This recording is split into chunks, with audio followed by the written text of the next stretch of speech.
ही गोष्ट भूताची नसून चक्रात अडकण्याची गोष्ट आहे. जुने घर काय दर्शवतं?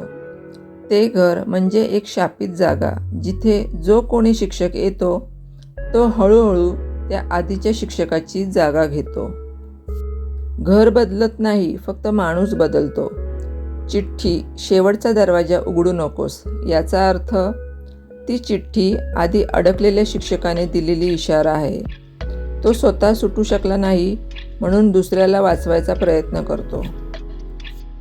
आरशात स्वतःचं प्रतिबिंब का दिसत नाही? याचा अर्थ आहे कारण राकेश जिवंत माणूस राहिलेला नसतो.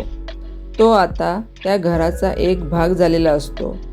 आरशात दिसणारा चेहरा म्हणजे आधी अडकलेला शिक्षक, जो आता मुक्त होतो. आता तू माझ्या जागी आहेस, याचा अर्थ आहे शाप एका माणसाकडून दुसऱ्याकडे जातो. एक सुटतो, दुसरा अडकतो. शेवटचा सस्पेन्स काय आहे? गावात नवा शिक्षक येतो, म्हणजेच ही कथा पुन्हा सुरू होते.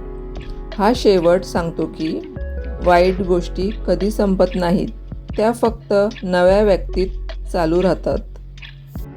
ही गोष्ट काय सांगते? प्रत्येक कुतूहल सुरक्षित नसतं. काही दरवाजे उघडू नयेत.